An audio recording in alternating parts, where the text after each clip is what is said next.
అఖిలాండ రాజ్యం అని ఒక రాజ్యం ఉండేది.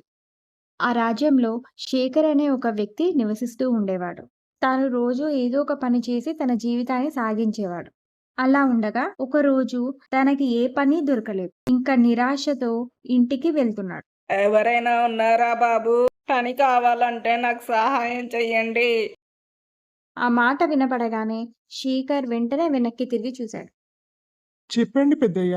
నేను పని కోసమే చూస్తున్నాను. చెప్పండి ఏం చేయాలో? ఏమీ లేదు నాయనా. ఇంకొంచెం దూరంలో ఉన్న ఒక ఊరికి వెళ్ళాలి. నా దగ్గర ఈ 3 మూటలు ఉన్నాయి. నేను 2 తీసుకువెళ్ళగలను. మూడో దానికి నాకు సహాయం కావాలి. ఊరికే వద్దు నాయనా. నువ్వు మోసినందుకు నీకు 3 బంగారు నాణ్యాలు ఇస్తాను. తప్పకుండా మోస్తాను పెద్దాయనా. ఈ మూట ఏంటి ఇంత బరువుగా ఉంది? ఇందులో ఏమున్నాయి? అది ఏం లేదు నాయనా. ఇందులో కాస్తంత ధనం ఉంది. ఇంకక్కడి నుంచి ఇద్దరూ బయలుదేరుతారు. ఇంకా అలా 2 గంటలు ప్రయాణం చేసేసరికి అక్కడ ఒక చెరువు కనిపిస్తుంది.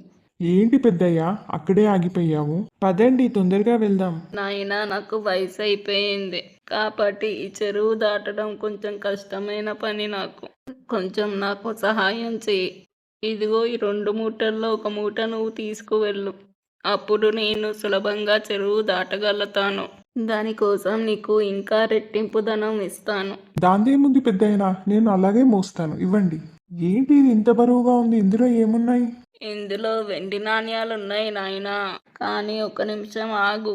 నేను నిన్ను ఎలా నమ్మాలి నాయనా? నువ్వు ఈ మూటలు తీసుకుని పారిపోతే నేనేం చేయగలుగుతాను? అసలే వయసు అయిపోయింది. నీ వెంట పరిగెత్తలేను. అయ్యో పెద్దయ్యనా, అంత పెద్ద మాట అన్నా సరే ఏంటి? నన్ను నమ్మండి, నేను అలాంటి వాడిని కాదు. నేను చాలా నిజాయితీ పరుణ్ణి. ఇంతకుముందు నేను ఒక దుకాణంలో గుమాస్తాగా పనిచేసేటప్పుడు నన్ను దొంగల లెక్కలు రాయమన్నారు. కానీ అది నాకు ఇష్టం లేక నేను ఆ ఉద్యోగాన్ని వదిలేసి ఇలా రోడ్డు మీద పడ్డా. కాబట్టి మీరు నన్ను నమ్మచ్చు, నేను చాలా మంచివాడిని. అలాగంటావా నాయనా? సరే కానీ ఏం చేస్తాం?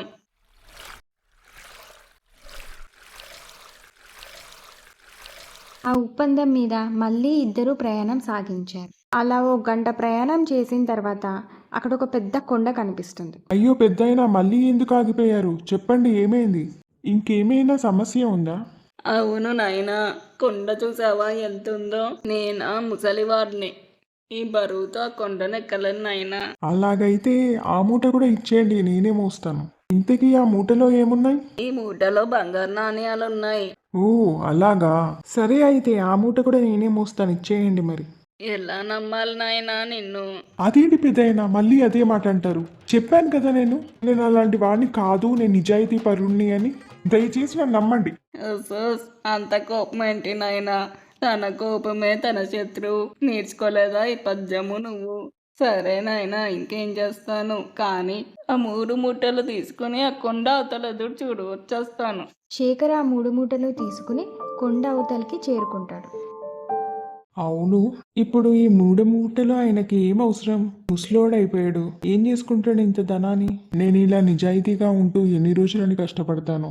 సరైన తిండి లేక, సరైన ఉద్యోగం లేక ఇలా ఉన్నాను. సరైన ధనం లేకపోతే జీవితాలు ఇలానే ఉంటాయి.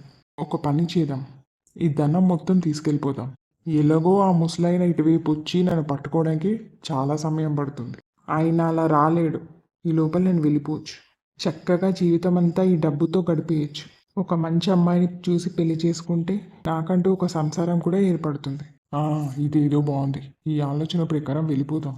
ఇలా శేఖర్ అనుకుని అక్కడి నుంచి వెళ్ళిపోతాడు. ఇంటికి వెళ్ళి ఆ మూటలు విప్పి చూసేసరికి ఆ 3 మూటల్లోనూ రాళ్ళుంటాయి. అది చూసి ఆశ్చర్యపోయి నిరాశ పడతాడు. ఆ మూటలో ఒక కాగితం కనిపిస్తుంది. అది తీసి చదువుతాడు. నేను ఈ రాజ్యాన్ని పరిపాలించే రాజుని. నేను ముసలివాడిని అయిపోయాను. నా తదనంతరం నా రాజ్యాన్ని చూసుకోవడానికి ఎవరూ లేరు. కాబట్టి నా తర్వాత రాజుని చేయాలనుకున్న వాళ్ళ కోసం నేను అన్వేషిస్తున్నాను. నా రాజ్యం కోసం సరైన వ్యక్తిని వెతుకుతున్నాను. నువ్వు కనుక ఈ ధనం తీసుకుని ఉండుండకపోతే నా తదనంతరం నా రాజ్యానికి రాజువి నువ్వే అయ్యేవాడివి. కానీ నువ్వు తప్పు చేసావు. అయ్యో ఇలా అయిందేంటి? ఇదంతా నా అత్యాశ వల్లే జరిగింది. ఇన్నాళ్ళు ఎంతో నిజాయితీగా ఉన్నాను. ఇప్పుడు ఒక్క తప్పు వల్ల ఆ నిజాయితీ మొత్తం పోయింది. బంగారం లాంటి అవకాశం పోగొట్టుకున్నాను. చాలా తప్పు చేశాను. అతి ఆశ దుఃఖానికి చేటు అన్నది నిజమైంది నా జీవితంలో. అలా శేఖర్ తను చేసిన తప్పుకి చాలా బాధపడతాడు. దీన్ని బట్టి మనకి ఏమర్థమైంది? అతి ఆశ దుఃఖానికి ఎప్పుడూ కూడా చేటే. మీకు కనుక ఈ వీడియో నచ్చితే లైక్ చేయండి, షేర్ చేయండి, సబ్స్క్రైబ్ చేసి బెల్ ఐకాన్ క్లిక్ చేయండి.